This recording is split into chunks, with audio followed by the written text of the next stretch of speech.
Yeah, there's a specific kudu bull I'm looking for. I've been trying to track this thing down for probably 2 years already. Big, massive kudu bull. It's got one broken horn. So that is something I would really like as a trophy. It's just something unique, something different. I know there's a couple of people looking for this kudu bull. Very welcome back to my channel, Bows, Guns, Rods and Reels. My name is Evan Smith. Today I'm at the shooting range. Just check out those caps. I've got some caps, some merch for sale. Go and check out my Facebook page. I'll probably leave a link down below. You can go to the link, and if you're interested, you can get some nice caps for you. Really helps with the sun up in the bushveld. So alright, today I've got some 308 caliber 7.62 solid rounds. These are not the best to hunt with, but let's test the theory. I've got a Stalking 308 with me, man, beautiful bull barrow. I've got a Swarovski scope. As you can see, there's a Swarovski scope. Nice silence up front, nice and compact little rifle. It is quite heavy with a bull barrel. I will be walking stalking today. So stay tuned. I'm going to put some shots in the shooting range, see that the gun is sighted in.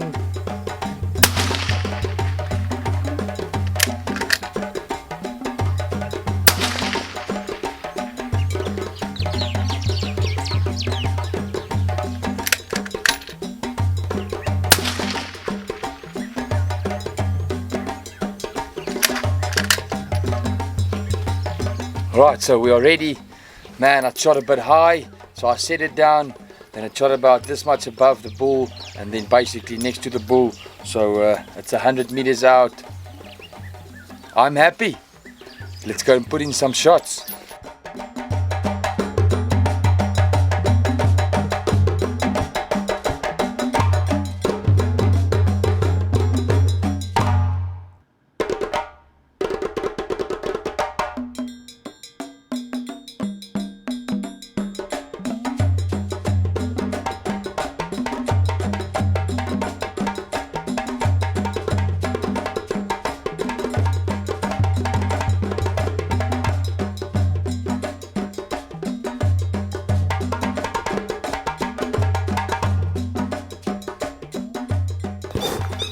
The birds and the wildlife around, man, fantastic.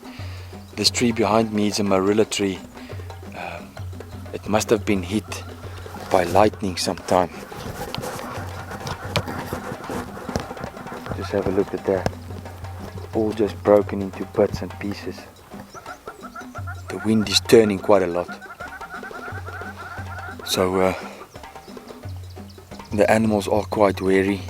If the wind's not blowing in one direction, the animals don't like it at all, because they can't smell consistently. So they'll keep, they'll graze and then they'll look up, graze, look up.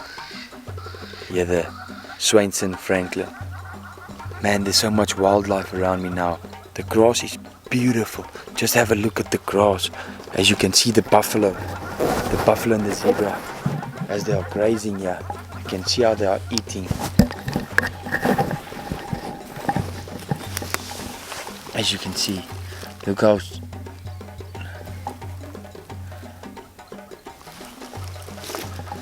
beautiful grass areas. So these animals, as you can see, on the grass, there you can see the top of the leaf as it's been eaten. So when you get to your area and you can see it's been grazed quite flat, then you know this is a very busy area where there's lots of grazers. Browsers, different story. You can look at the browsing line of the trees. That should tell you normally which size animals are in the bush or in the specific area. I mean, if you look closely to the trees, you'll see where the animals actually eat. Giraffes obviously eat very high in the trees. Your kudu, they eat, medium height, and then your nyalas and bushbuck and those type of animals eat very lower. So it's just a more or less a baseline to work on to see which type of animals are there. But yeah, there's a specific kudu bull I'm looking for. I've been trying to track this thing down for probably 2 years already. Big, massive kudu bull. It's got one broken horn, so that is something I would really like as a trophy. It's just something unique, something different. I know there's a couple of people looking for this kudu bull for a couple of years already. He's very shy. The problem is he lives in these type of areas, which is very difficult to spot him. The area I'm hunting is 20,000 hectares, so it's very big. He's not on one area, he keeps moving around. I've seen him on the trail cams every now and then. But let's carry on and see if we can hopefully spot him today and put him down. But let's see how the hunt goes.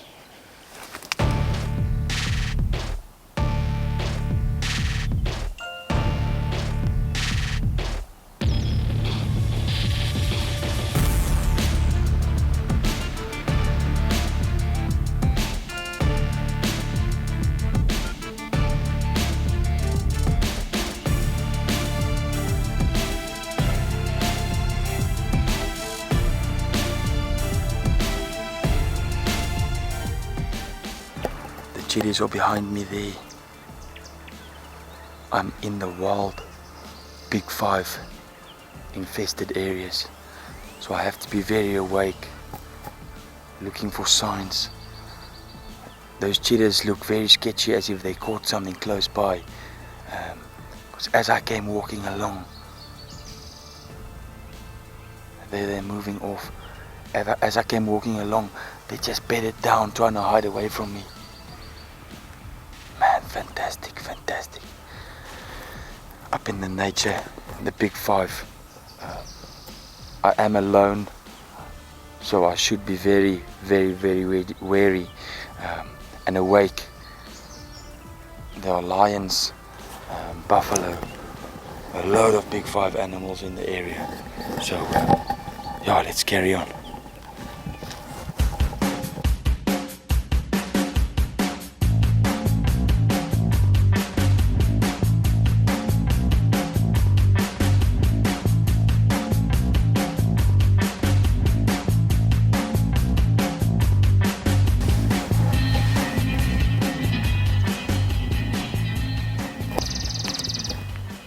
On the cheetah tracks at the moment.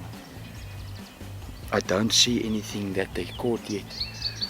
The tracks are heading down this little path here, so I'm gonna not bother them too much. I'm gonna head in a different direction so we don't cause conflict with them. Man, fantastic. Yes. Right, so there's a big herd of buffalo just behind me. As you can see there, a huge herd of buffalo. Just have a closer look. It's calving season at the moment. There's so many young ones.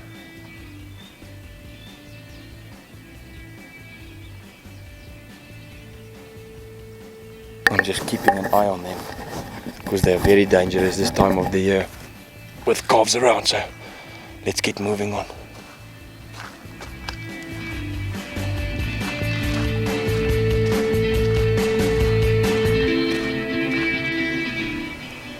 Right, so I've pretty much been walking the whole part of the day.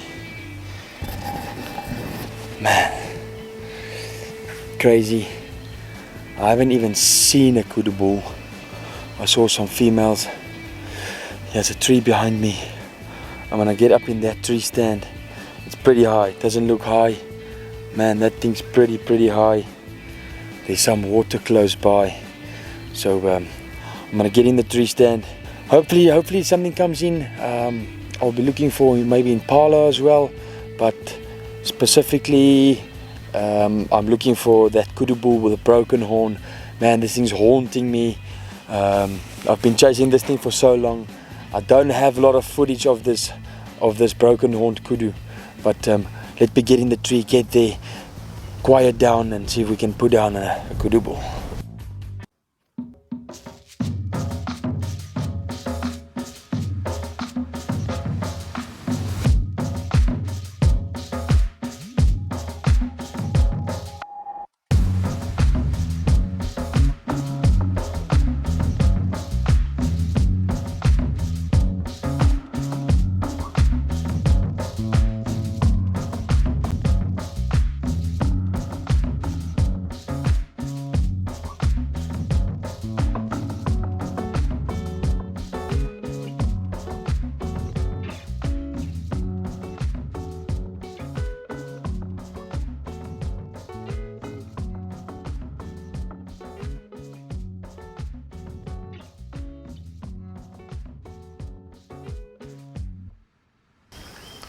Alright, so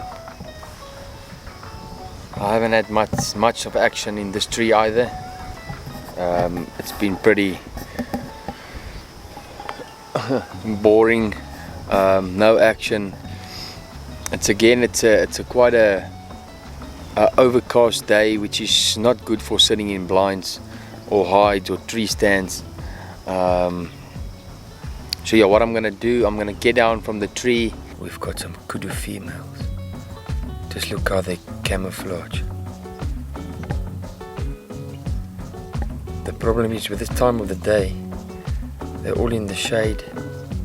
Just have a look at that. There is a young bull at the back.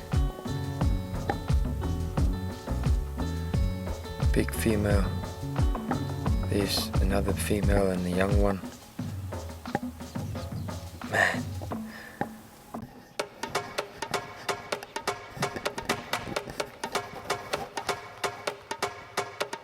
Right, so I'm in a bit of a more open area, as you can see. I've put a stalk in to some kudu bulls that I spotted from quite far out. They look like younger males. The problem with the kudu bulls at the moment is they are not walking with the females. It is calving season, so the females are on their own. They have groups of their own, and the males are not interested in the females, so they like the dense bush at the moment. Let's have a look what we see here.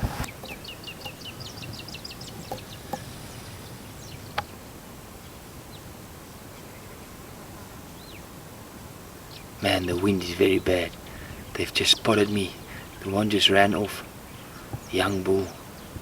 That one just smelled me as well. Man. So as you can see, I've been hiding underneath this little tree. Actually a little awesome hiding spot. I put down my rifle. It's been so hot out. Man, I tell you, this is going to be one of the most difficult kudu hunts. But you know what? I enjoyed it. If I don't find him this year, there's always a next year. If someone else doesn't take him down, and if someone else takes him down, man, that's their luck. That's the luck of the draw. That's how hunting works. I would really love to take down this kudu bull. I've been tracking him for so long. That's just part of hunting, you know. And yeah, they just ran out there. So let's carry on. See if we can get some more fresh tracks. Maybe if we can get some fresh tracks, that would maybe. So normally what I do is I walk around till I find, you know, fresh tracks. Then I get on those tracks. If the wind is good, I follow those tracks until I get to the kudus.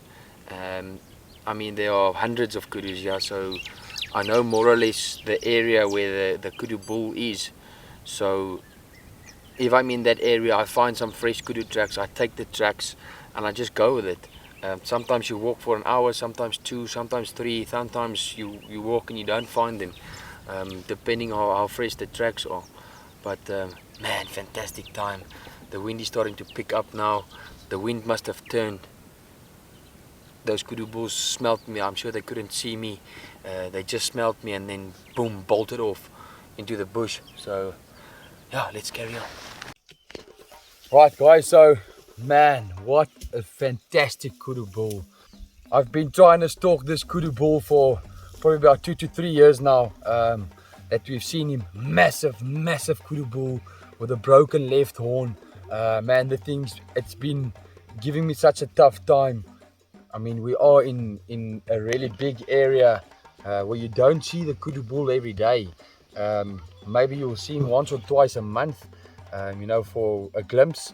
So unfortunately I couldn't get the shot on camera. He was just too fast. I couldn't get the cameras out, and I knew my time was now. So I put him down, used the 308. Man, he stood looking at me, put the shot in the neck, boom, dropped him in his tracks. Just what a fantastic animal, man. This time of the year, the kudus are really good shape. Just have a look at this magnificent horn. Man, beautiful kudu bull. Beautiful stripes. and a load of meat, really a load of meat that will that I'll be using for the family and for the December Christmas and so on. But man, what a beautiful kudu bull. Just have a look at that. It broke off probably through fighting. Kudu bulls do tend to fight quite a lot, but unfortunately he had lost his horn. So normally, especially waterbuck, oryx, kudu bulls that do fight a lot, they are really dangerous towards the other bulls, because now there's if there's only one horn that's broken, then it penetrates the other animal's skin very easily, and the chances of the other kudu bull dying is most probably fatal. It's really it's a lot of chance that they die. So man, fantastic kudu bull. Just have a look at this neck. There's the shot. I put the shot in there. Man, fantastic. Big neck. 308 Saku. Another one bites the dust. So guys, don't forget to subscribe if you haven't subscribed yet. Go and check down my links below. I've got some caps up for sale. Some of the merch, as you can see, there's some bows, guns, rods and reels caps. I've got some fishing t-shirts. So I really hope you guys enjoyed this video. Hit the like down below. Leave some comments. My name is Eben Smith and you're watching Bows, Guns, Rods and Reels. And remember, shoot straight and fish hard. Cheers.